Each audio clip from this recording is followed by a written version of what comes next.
Ciao, se ti piacciono i miei video iscriviti al canale.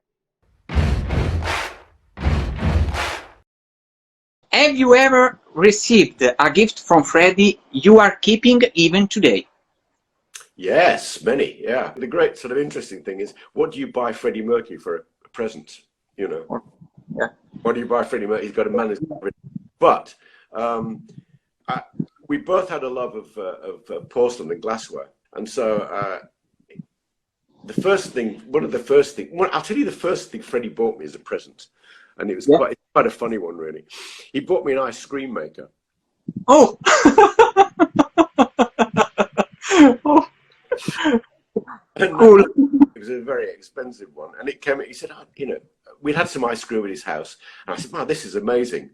So a couple of days later, this present arrived and it was the same machine. And so I said, my God, look. And I said, I said to my wife, we've got this machine from Freddie, and anyway, as time went on, and Freddie kept saying, have you made some ice cream yet? And I went, oh. Yeah, no, not yet, Fred. No, but I'll let you know when we do. And we were due to work with him the next day, and he called me about, I don't know, 11 o'clock in the evening, and said what we were about to do tomorrow. And he said, okay, I'll see you tomorrow. And I put the phone down and I said, God, I've got to make some ice cream because otherwise you're going to say, have you made the ice cream again? And I tell you, it was midnight. And I'd looked at the first, I had a little book with how to make ice cream, and the first one was a champagne sorbet. Oh. Yeah, very nice. Yeah. And so I said, my God, so I ran into where I keep the wine. I went, I must have some decent champagne. I had a bottle of extremely expensive champagne, which is not, oh my God. Goodbye, my friend. In it went, and we had to wait for, I think it was, I don't know, maybe 1 hour, maybe an hour, 1 hour, I don't know, 2 hours, while this ice cream, when we're both going, eventually the ice cream's ready, and I took a little spoonful of it, went, my God, this is just incredible. We ate the whole tub of ice cream. But he bought me some wonderful things. I have a collection of fabulous Lalique glass, which Freddie started my collection for me. He bought me. I still have them all, and he bought me a wonderful Cartier clock as well. Oh. Yeah, beautiful things.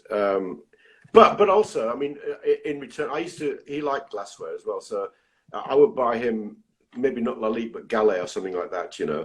And so it became a little thing, and he would always get the package and he'd go, what is it?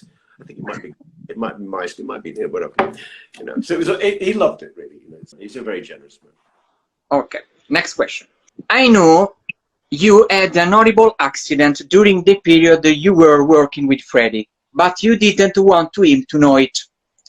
Would you like to tell that story to Italian followers, please? Okay, so Freddie came over from Munich. Okay. So there was a session. Dave Clark had booked Abbey Road Studios, and it was for a Monday. And on the Sunday, this is a funny story because I fly airplanes for a hobby. I was building an aeroplane with another guy, and I'd spent the afternoon on the Sunday doing all this, helping out with this airplane, and I was driving back from the airfield, and I came a different way around some country lanes, and I came around the corner, and there's like a bend that goes like that, like you couldn't see round the corner, and I came around the corner, and literally 2 seconds later, this big truck, huge truck, on the wrong side of the road, straight in, like this, boom. And it was just, it was just crazy. The car saved my life. It was a very good car, and the bag went off, and I couldn't remember much about the actual impact, except when I woke up, the guy that had hit me got out of the truck, Yeah. looked in the car like that, and then ran away. Oh. Right? And there were a couple of cars following him, and people coming out of houses, and they had to break the door to get me out. Anyway, that was the impact. What I didn't know, they took me to hospital. And this is like on Sunday afternoon, and the next day I'm working with Freddie Mercury, right? Yeah. So they took me to hospital. I was kind of okay, but I had these ribs here. Yeah, yeah. Four all broken. Yeah, so very painful. And my wrists, I'd had the steering wheel, and although the steering wheel had gone in, I'd still had the wrist was swollen. It was okay, but it was pretty painful. I went to bed about midnight, and then I tried to get out of bed the following morning. Of course, when you break a rib, it's very painful, and it took me a long time with some help to get out of bed. Anyway, I phoned Dave Clark up and I said, "Look, I'm okay, Dave, but I have to tell you that I had this bad accident.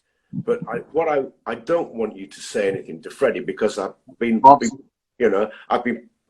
just been playing the piano and it's kind of okay, you know." That was the start of it. So David organised a car to take me to the studio, and I met Freddie and everything was fine. And I think sometimes you get the adrenaline, you know, and the excitement of doing this, and it was kind of fine, you know. And the first thing we did was the song "In My Defense."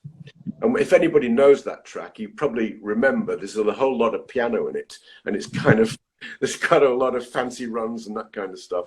And whenever I worked with Fred, usually we'd start with just piano or piano, bass and drums. We had piano, bass and drums on this. So it was pretty hard work, but good fun. And I kind of forgot, I forgot the pain. And we got to a point, we worked on this thing for maybe 3 hours or something. And, you get, when you're a musician, when you're working in the studio, you instinctively know when you've done the take which is good, or the best one. And it was a great vocal from Fred. The band all played good. I managed to get through this, and everybody, the reaction from inside the control boxes, "Yeah, that's fantastic, Fred. Boy, I love it." Anyway, we went to listen, and I sat down in this chair, and I think then I thought, got it, we've done it, okay, everything's fine, I can now relax. The minute I thought this, everything started to hurt, you know. Oh. Well, I thought I was finished, you know. Fortunately, yeah. And then Fred said, "Oh," he looked at me and said, "I love what you did there. Can we try one more? And you can just sing louder, faster." Yeah. And I went, "Oh, okay." So I managed to get out of the chair.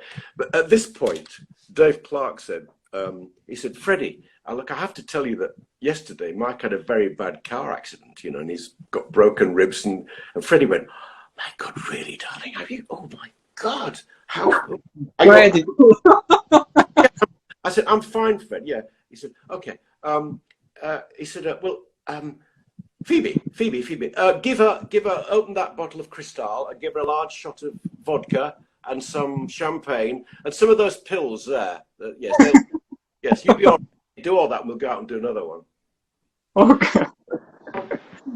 Incredible. So we went out and did another one, which wasn't as good. We kept the one, but it's an interesting story. Last question. When did you see Freddie for the last time, and what's the last memory you have about him? When Freddie got really ill, when he really wasn't seeing anybody at all, there was a period of maybe 2 months, that I didn't see him at all. And he really wasn't the illness had really taken a hold of him. And so he really wasn't seeing anybody. I think, and the reason for that is that I don't think he wanted people to see him being different. He always wanted to be Freddie, And I think like many people, we have a phrase here called "in denial," we knew he was ill, but we thought it's Freddie, you know, something will happen, it'll be fine, you know. Nobody wanted to admit that, you know, there was something that badly wrong with him that he wouldn't recover. So anyway, you know, a couple of months went by, and we'd speak on the phone, things like that. But I then got a phone call from Phoebe, from Peter, saying, okay for Saturday night. I said, I beg your pardon, Saturday night? What's happening Saturday night? He said, well, it's September the 5th, Freddie's birthday. Yeah. And I went, okay, right, I'll be there. And I have to understand, this is very, very shortly before he died. Mm.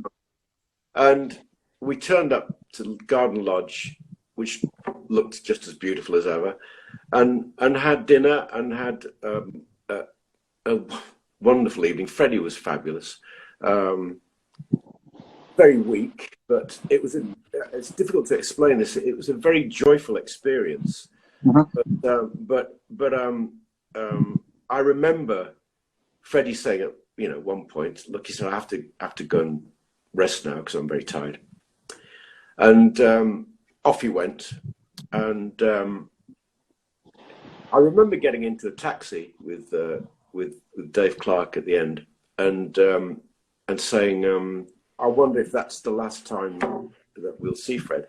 It really only then I think any of us began to say, well, maybe that was Freddie saying goodbye, you know, which in fact it was. And he died very shortly after, you know. But I felt very, very privileged to be there, you know. It's the last time I think anybody had, there was a social occasion in the house before he died. So it was incredible, man. Incredible, man. Incredible. Okay, thank you very much, Mike. Thank you very much. It has been an amazing experience for all of Italian followers. For me also, it was a pleasure to listen your story.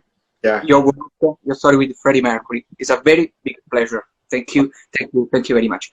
Feel free when you want, if you want to talk about other artists you worked with, we are here to listen your story. Okay, it's a pleasure. Okay. Yeah.